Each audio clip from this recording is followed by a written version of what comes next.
or low. High or low, high or low. C'est ridicule. C'est vrai, les anglicismes m'exaspèrent. Je m'en sers vraiment rarement. Je ne sais pas, c'est peut-être ma langue mère qui m'ôte toute envie de faire usage de cette langue de vipère et qui opère souvent de façon binaire.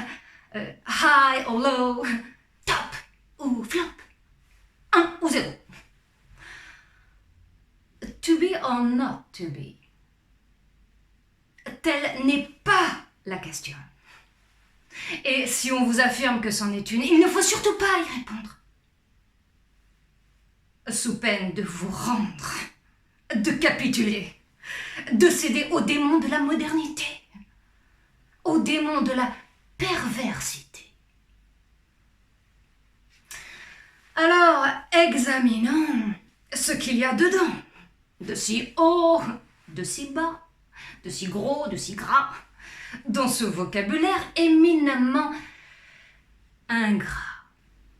Rappelons que tout jugement comporte toujours là une ligne de démarcation qu'on trace. Pourquoi ? Pour distinguer entre les torchons et les serviettes. Oh, c'est un travail de distinction, de haute définition, c'est le HD de notre entendement, qui ne peut rien réaliser sans hiérarchiser, en désignant le haut et le bas, ce qui vaut et ce qui ne vaut pas, ce qui est au-dessus ou en dessous de tout soupçon. High or low, high or low, high or low. C'est une question plus digne de Machiavel que de Rimbaud. Elle est politique, politique. Elle est politique. Elle n'a rien de poétique. Et je la vois bien aussi sous la plume d'Edgar Allan Poe, comme la genèse d'un poème en prose qui prétendrait envers et contre tout que tout est politique. Force et rapport de force.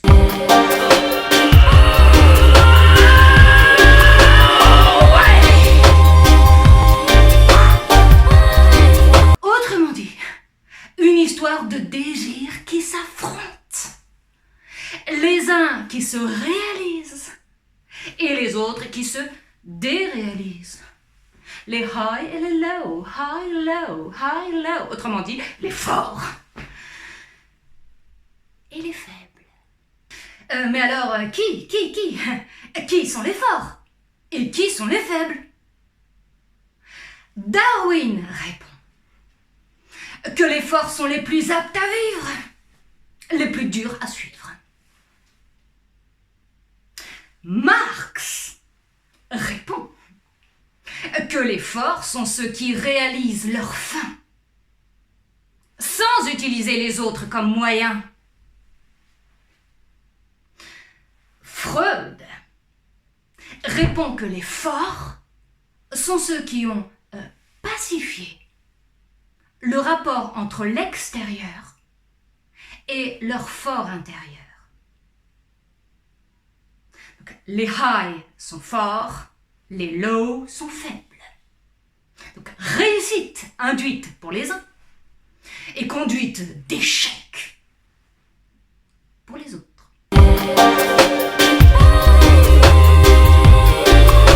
Force est de constater que la force est le mot clé.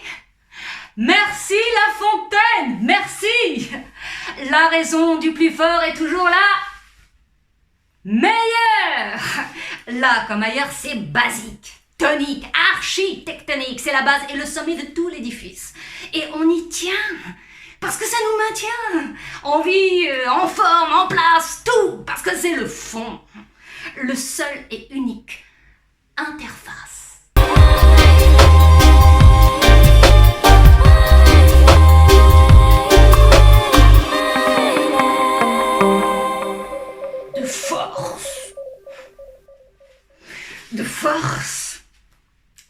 jamais assez, nous dit Rousseau. Car nul n'est assez fort pour être toujours le maître. Ce que l'on peut traduire en disant que ce sera toujours la guerre de tous, contre tous. On ne cessera pas de se battre, on s'affrontera toujours, parce qu'on ne peut pas faire autrement, pour avoir toujours plus de pouvoir, se faire valoir, accéder à la gloire. Donc nous sommes de haut en bas et de bas en haut des forçats, innocents ou pas. Donc en somme, c'est la force qui nomme et c'est la force qui dégomme. Mais qu'est-ce qui fait la force? Dieu, répondent ceux qui distinguent le jus de l'écorce. L'histoire, rétorquent ceux qui boivent le jus et jettent l'écorce.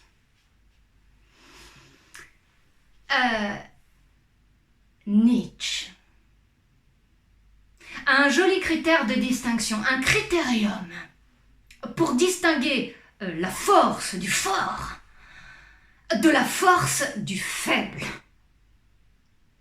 L'affirmation de soi désignerait selon lui l'homme fort. La négation de soi, l'homme faible, infirme, l'homme de l'infirmation, qui n'ose pas dire oui, qui n'ose pas dire non à la vie et à ses péripéties.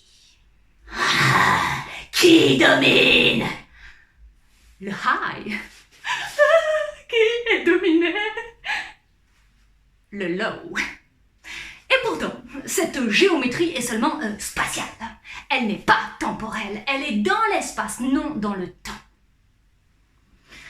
Souvenons-nous de la fable du lièvre et de la tortue, ou du conte du petit poucet qui se joue de l'ogre, ou du récit biblique qui met aux prises David et Goliath.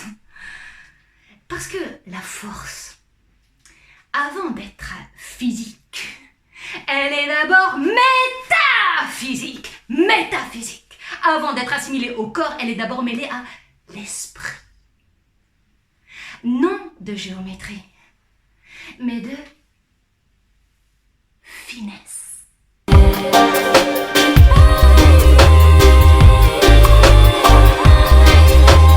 Alors, quand on cherche ce qui est haut ou ce qui est bas,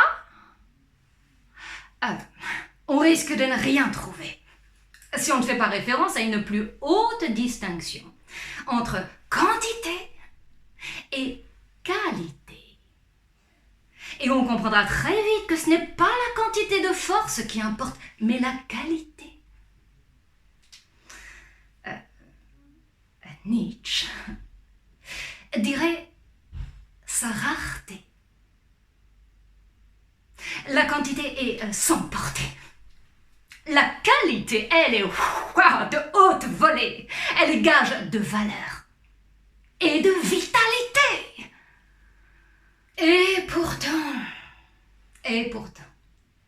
dans l'histoire, c'est la quantité qui l'a toujours emporté. La loi du plus grand nombre, celle des plus nombreux, et non pas celle des plus forts, renchérit Nietzsche, mais celle des plus faibles. C'est ce qui explique son plus beau mot, qu'il faut défendre les forts contre les faibles, les high contre les low, et non le contraire comme le croient tous les moutons.